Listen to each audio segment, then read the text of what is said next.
Testing, testing.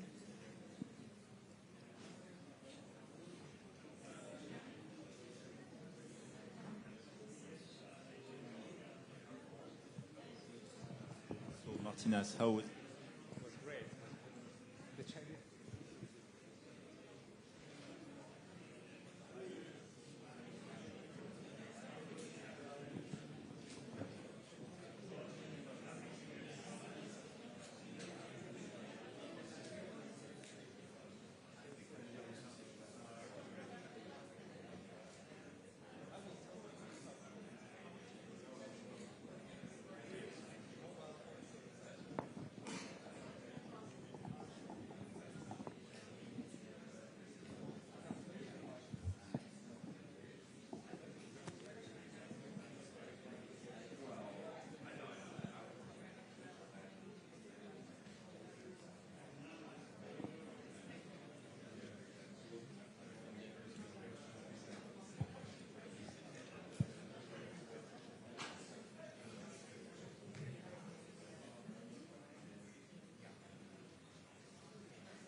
Good evening, everybody. It's a pleasure to welcome you at this press conference following the 25th EU-China Summit. President of the European Council, Antonio Costa, and the President of the European Commission, Ursula von der Leyen, will brief you on the meetings they had with President Xi and Premier Li. And without further delay, I'll give the floor to President Costa. Good evening, Ursula. We have just concluded the 25th European Union-China Summit. I would like to thank President Xi and Prime Minister Li for hosting us today and for the open and frank exchanges that we had. This EU-China Summit takes place on the 50th anniversary of our diplomatic relations. This anniversary is an opportunity to reflect on our shared story and to look towards the future. Over the past 5 decades, European Union and China relations have evolved greatly. The European Union remains committed to deepening our bilateral partnership, making concrete progress in addressing concerns with respect, goodwill, and honesty. We have become key trading partners and developed a wide-ranging, rich and deep cooperation. The European Union and China are major economies and global powers. How we engage and cooperate matters to the world. The European Union and China have a shared interest in pursuing a constructive, stable, balanced, and mutually beneficial relationship. We want to work together on global peace and security, prosperity and sustainable development. As such, tackling the global challenge of climate change is shared priority. Today, we discussed with President Xi and Premier Li ways to further expand and deepen our long-standing engagement, both bilaterally and as responsible leaders at the global level. We agreed that the European Union and China have a joint responsibility to uphold the Paris Agreement. And I'm very pleased that for today's summit, we have managed to agree on a substantive joint statement on our cooperation in the climate field. This sends an important message on our work together. And we encourage China to also propose an ambitious national determined contribution for COP30, and China should lead by example in line with its major global role. We agreed that we have a shared responsibility to support multilateralism and the rules-based international order, and to uphold the principles enshrined in the United Nations Charter. As a permanent member of the United Nations Security Council, China has a key role and responsibility on this. In this context, we address Russia's war of aggression against Ukraine. The war in Ukraine goes far beyond Europe. It is a conflict with global implications that undermines the rules-based international order and is not just a European conflict. And we agreed on the need to achieve a just and lasting peace as soon as possible. Today's discussion was one of great sincerity. This discussion must continue even if we don't agree on certain issues. Promoting and protecting human rights is a central pillar of the European Union's engagement with other countries, including with China. We welcome the recent round of the European Union-China Human Rights Dialogue that took place in Brussels in June. Today, we reiterated our concerns, and we will continue engaging on this important topic. Last but not least, an important part of our agenda concerns our trade and economic relations. The European Union and China together account over a third of global GDP. So having a fair balance in our economic relation is essential. We discussed trade distortions, imbalances, and market access issues, with one clear message as a bottom line. A fair and mutually beneficial trade relations are possible and should be our joint aim. Together with President von der Leyen and the High Representative, I came to Beijing to address all these issues directly with China's President Xi and Premier Li. The European Union always prioritizes open and constructive dialogue to find shared solutions. Dialogue and negotiation are in our DNA. That's what we did today in an open and frank manner.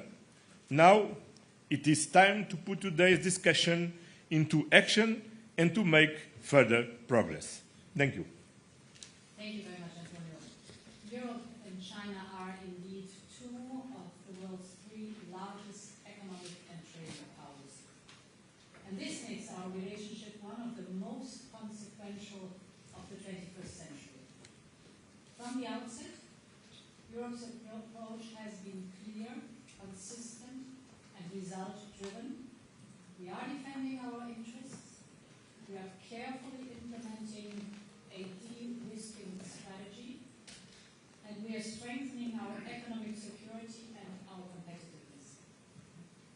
Meanwhile, we remain committed to frank, respectful, and open dialogue with China, and today's summit provided exactly that.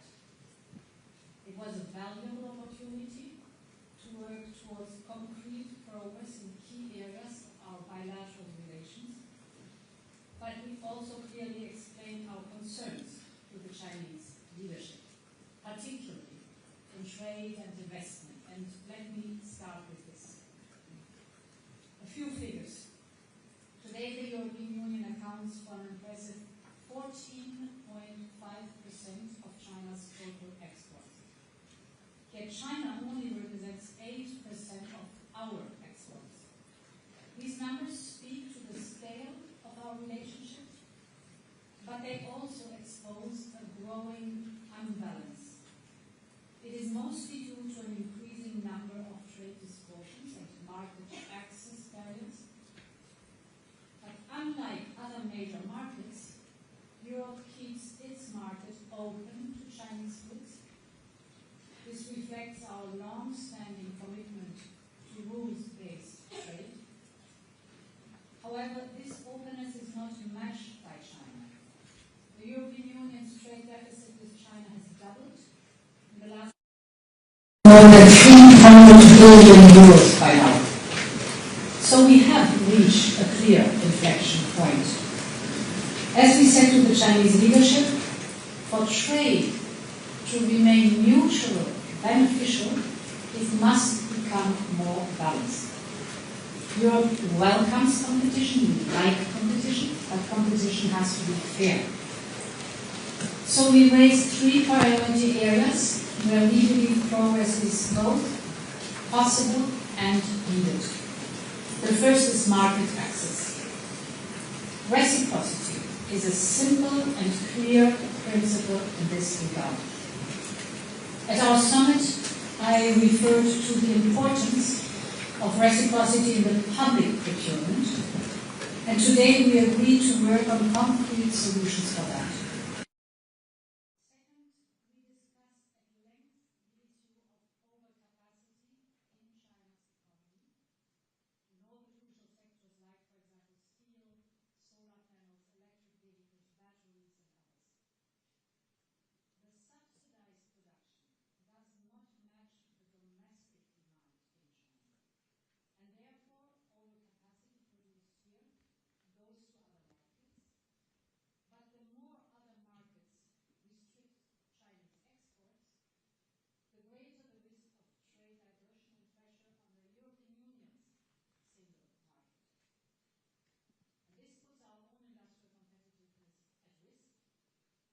time when we are making significant investments, for example, in clean energy transition.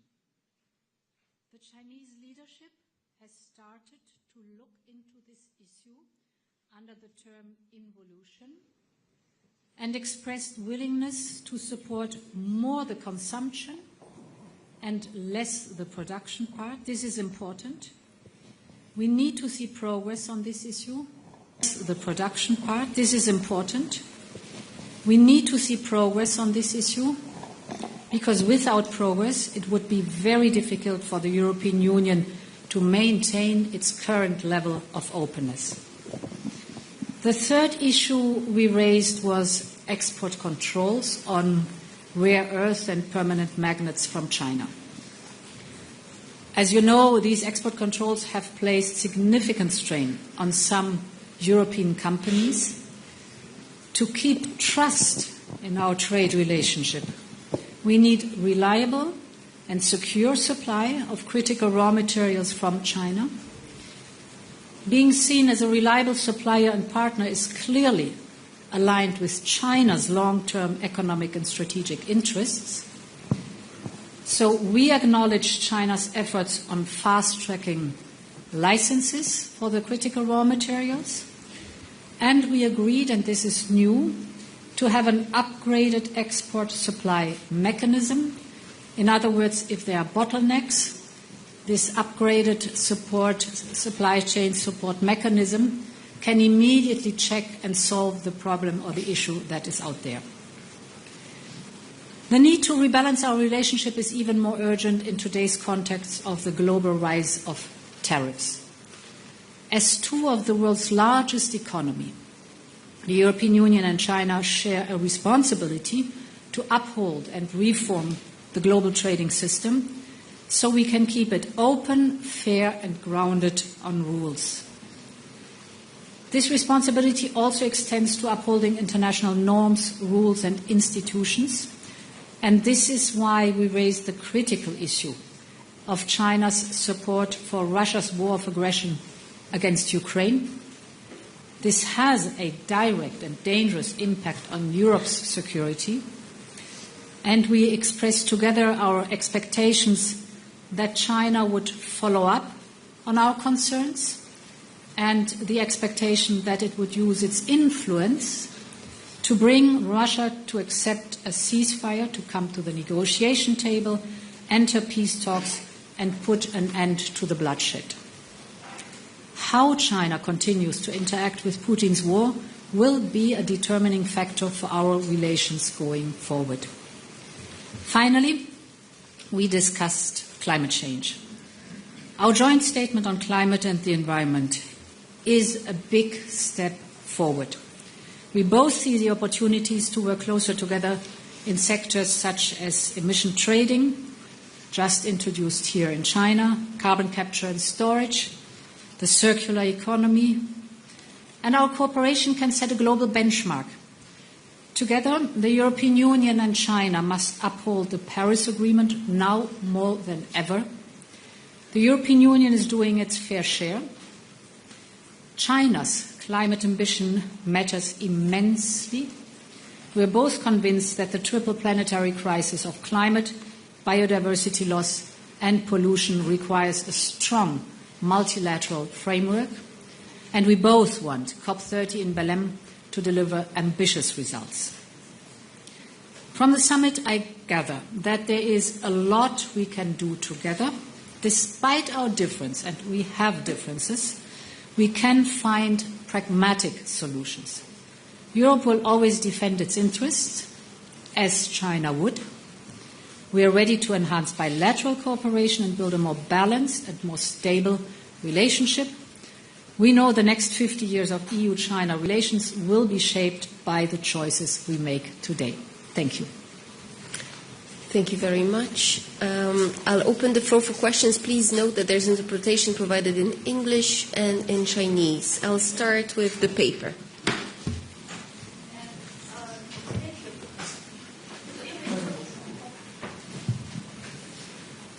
Thank you. Good evening, President. Question from the paper. And we all know that there are many differences between China and the EU. We have different social system, different culture and history, and also we have some different views on some bilateral and international issues. So my question is, as we mark our 50th anniversary, how can we keep this divergence from our cooperation and communication in the future? Thank you. Well, by dialogue.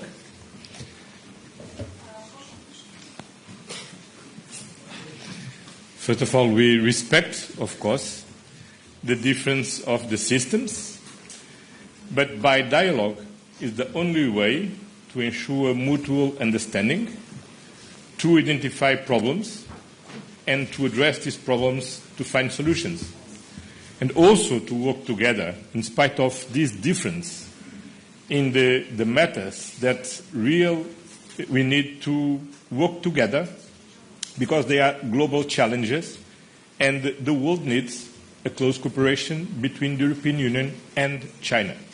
And this is that's the reason because we are here.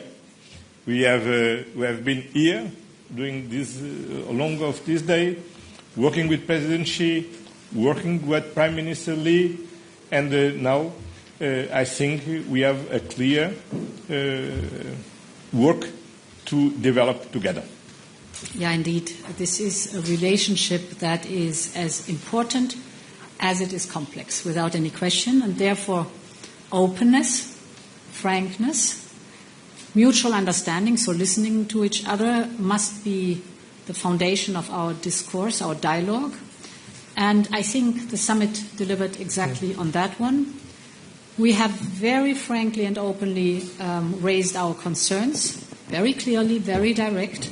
You know, the trade and investment and geopolitical issues that we mentioned. We have partially identified solutions. I mentioned the mechanism, if there are bottlenecks in the export controls, that we have a swift solution for that one, for example. And of course, we also recognize that we have shared challenges or concerns where together we can make a big difference. And this is, for example, the fight against climate change or protecting the environment, but also humanitarian needs, development aid, and topics like this. So it was full of different topics, was a day, but very constructive and very pragmatic. Thank you. I'll give the question to Reuters. Microphone, please. Sorry. How close is the EU to a trade deal with the US, and what are the key sticking points, and what concessions is the EU willing to offer President Trump? And lastly, how has the potential EU-US trade deal affected the dynamic of today's summit discussions? Do you think that's changed the way the Chinese have approached Europeans? Thank you. So,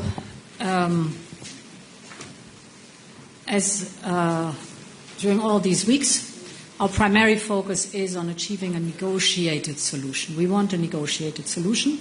We have at the moment very intense technical and political contacts and discussions that are ongoing. But we are very clear, since weeks also, why we want a negotiated solution. All other instruments are on the table and remain on the table till we have a satisfactory result.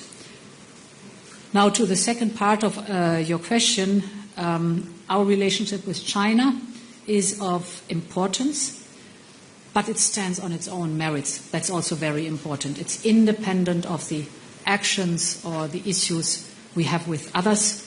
And I think what we just referred to, what we discussed during the summit, speaks for itself, underscores a shared responsibility that we have, but also the differences that we have to tackle. Thank you. I will give a question to Phoenix. Thank you. With Phoenix TV, I want to raise a question to President von der Leyen. You said in your meeting with President Xi that EU-China ties are at inflection point, and you raised concerns from the EU side. But my question is, what is that the EU is willing to do to really maintain this relationship stable and sustainable? Thank you. Yeah, indeed. I used the term that we are at an inflection point. It is an important relationship that we have, but to be successful, we need to see more progress on the issues that are challenging for us. So important is to listen to each other and to find pragmatic solutions. And you might know that we have several high-level dialogues. We have the very successful high-level dialogue on climate and environment. It took place, I think, a week or 10 days ago with the good result of the joint statement. We have a very important high-level dialogue on the economy and trade. The issues I was mentioning in my statement are very dominant there. Important on human rights.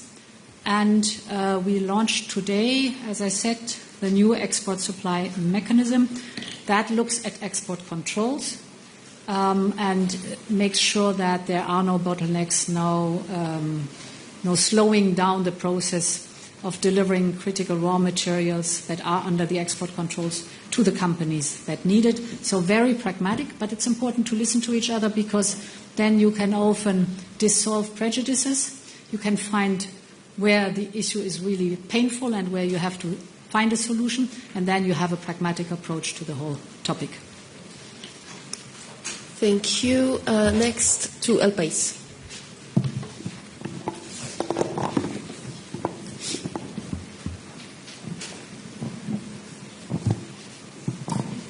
Thank you for the opportunity. I would like to know on Ukraine, the topic of Ukraine. So, I mean, we come from some tough weeks in this respect, with reports published on Wang Yi expressing in his visit to the EU this idea of China not interested in the end of the war, and of course the recent sanctions package. And you've expressed that you told the Chinese side your concerns. I would like to know, did you receive any new commitments from the Chinese side, or did they reckon anything new? Did they understand your points? Thank you. But first of all, we share with China two important points. First of all, the European Union and China, we uphold the United Nations Charter, and namely the values of sovereignty, territorial integrity, and respect of the international recognized borders. And several times, China expressed the same position about this war in the United Nations, and recently voted the resolution presented by several member states of the European Union in the General Assembly. Second, we expressed the same wish to reach a just and lasting peace as soon as possible. And we had the opportunity to express, first, our conviction that China, as a permanent member of the Security Council, has a special responsibility to influence Russia to stop this war, to accept an unconditional ceasefire, and to go to a fair negotiation with Ukraine. And of course, we also stress that in war times, dual-use goods often are used as enablers of the war. And for this reason, we ask Russia to pay attention of their exports to Russia to avoid the use of dual goods for war purposes. Yeah, indeed. We have been very clear on that topic. China has an influence on Russia, like the European Union has an influence on Ukraine, and that it is our expectation that China uses this influence to make sure that Russia is coming seriously to the negotiation table. Like we in the European Union don't even have to use our influence because President Zelensky has already offered and is at the negotiation tables and offered to sit down and negotiate seriously with Russia. In those negotiations then, I fully acknowledge that two sovereign countries decide on what they want to discuss and how they want to discuss and what the outcome in the very end is. But important is that we have a ceasefire and that the negotiations at the table take place. There's a true and genuine willingness to find a solution and to end the bloodshed. Thank you. We will take one final question from AFP. Thank you. My question from AFP is European leadership talks about balancing its trade relationship with China, but there have been no signs of a shrinking deficit, with European markets heavily dependent on imports from China. I haven't understood. Sorry, but can you repeat the question, please? Sure. My question is that European leadership talks about balancing its trade relationship with China, but there have been no signs of a shrinking deficit, with European markets still heavily dependent on China for materials in technology and energy and other manufacturing components, while also lobbying for these loosened export restrictions on rare earths. So what are some practical steps that the EU plans to take to address the $360 billion trade deficit with China, and can you provide any glimpse into the time frame of that? Thank you.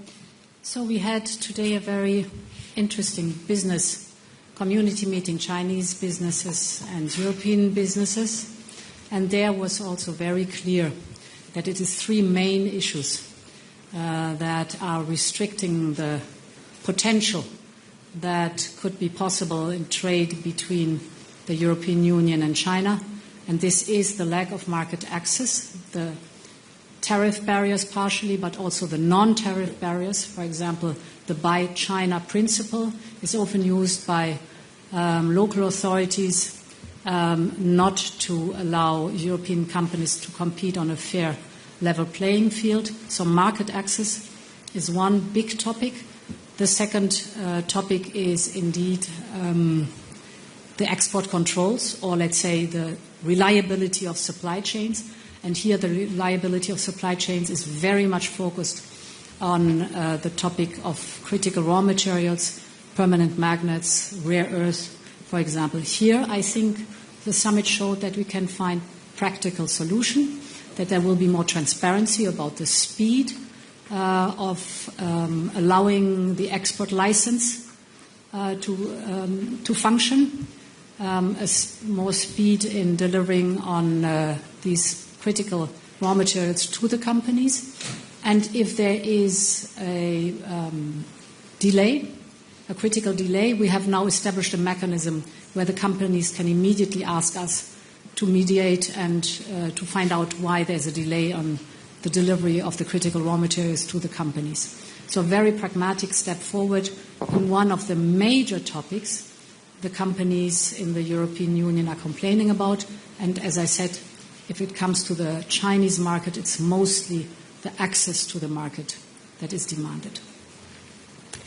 That's it for tonight. Thank you for attending this press conference.